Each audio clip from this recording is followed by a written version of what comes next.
কথায় বলে অল্প বিদ্যা ভয়ঙ্করী। তো সবাই সবার প্রফেশনাল বলছিলেন। আমি বললাম যে আমিও ইন্স্যুরেন্স সেক্টরে আছি। ইন্স্যুরেন্স ওই যে মানুষ মরলে পয়সা পাওয়া যায়? বলে উনি আমাকে দূর থেকে প্রণাম ঠুকলেন। মানুষ মরলেই শুধু পয়সা পাওয়া যায় না, মানুষ বেঁচে থাকতেও কিন্তু তার স্বপ্ন পূরণের জন্য অনেক কিছু পাওয়া যায়। কথায় বলে "A little learning is a dangerous thing" অল্প বিদ্যা ভয়ঙ্করী। আর সেই বিষয়ে একটি ছোট্ট তথ্য নিয়ে আপনাদের কাছে এসেছি। নমস্কার, আমি টুসি সিং। টুসি স্মার্ট কভারেজ হাবে আপনাদের সবাইকে স্বাগত জানাই। কিছুদিন আগে আমি এক জায়গায় গিয়েছিলাম যেখানে বেশ ৩-৪ জন মিলে আমরা আলোচনা করছিলাম। যে যার প্রফেশনাল সম্বন্ধে আলোচিত মানে কথাবার্তা অনেক হচ্ছিল। তার মধ্যে আ প্রফেশন নিয়ে যখন লাস্টে আলোচনা হলো, তো সবাই সবার প্রফেশনাল বলছিলেন। আমি বললাম যে আমিও ইন্স্যুরেন্স সেক্টরে আছি। তো ইন্স্যুরেন্স সেক্টর শুনে আ এক ভদ্রলোক আমাকে বললেন, মানে বলা তো দূরের কথা, উনার কথাটা ঠিক তাচ্ছিল্য রূপে হলো এরকমই। "ইন্স্যুরেন্স ওই যে মানুষ মরলে পয়সা পাওয়া যায়?" বলে উনি আমাকে দূর থেকে প্রণাম ঠুকলেন। তো আমি বললাম, "দাদা সবটা তো জানলেনই না। মানুষ মরলেই শুধু পয়সা পাওয়া যায় না, মানুষ বেঁচে থাকতেও কিন্তু তার স্বপ্ন পূরণের জন্য অনেক কিছু পাওয়া যায় এখান থেকে। কোনদিন সময় দিলে বলবেন, আপনাকে ভালো করে এসে আমি বুঝিয়ে দিয়ে যাব।"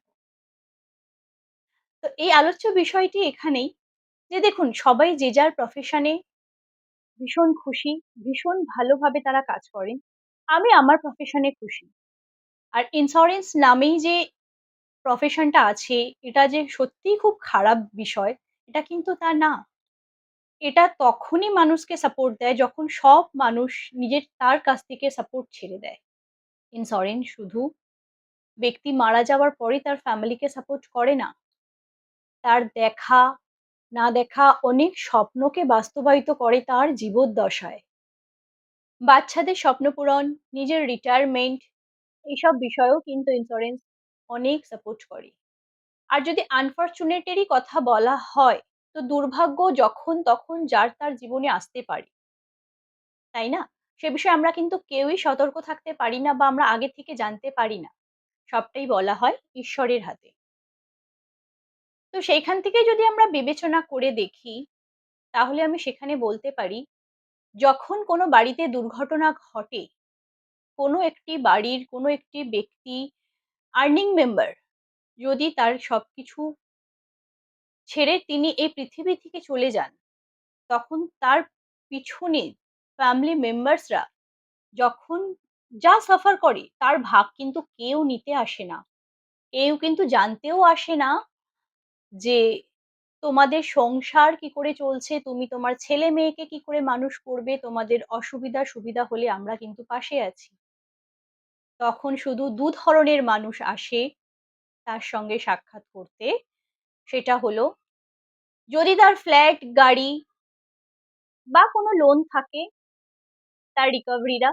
আরেক ধরনের মানুষ আসে ইন্স্যুরেন্স যদি তার কিছু করা থাকে সেই বিষয়ে ক্লেইম দেওয়ার জন্য। তো আপনারাই বিচার করুন তো কোন ধরনের মানুষটা আপনার জীবনে সবথেকে বেশি মাহাত্ম্য রাখে, সবথেকে বেশি মানে রাখে? কোন মানুষটার, কোন জিনিসটার মূল্য আপনার জীবনে সবথেকে বেশি? প্রতিবেশী, আত্মীয়-স্বজন বিপদে আসে, ২-১ দিন থাকে, আলোচনা করে, কাঁধে হাত রেখে, কাঁধে মাথা রেখে, সমবেদনা জানিয়ে তারা কিন্তু তাদের নিজের লাইফস্টাইলে ফেরত যায়। মাস ৬ এক পরে কিন্তু তারা ঘুরেও জিজ্ঞাসা করবে না যে, "তোর সংসারটা কি করে চলছে বা তোমার ছেলে-মেয়ের স্বপ্নটা কি করে পূরণ হবে?"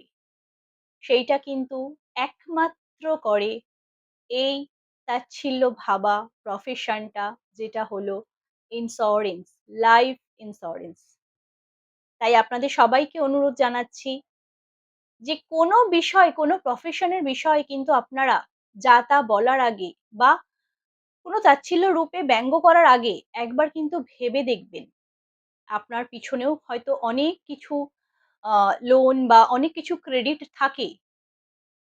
অসময়ে কিন্তু তারা নিতে আসে, কেউ দিতে আসে না। আর এই এমন একটা প্রফেশন যারা অসময়ে শুধুমাত্র দিতে আসে, কিছু নিতে আসে না। ভিডিওটি ভালো লাগলে লাইক করবেন, শেয়ার করবেন, সাবস্ক্রাইব করবেন। ধন্যবাদ।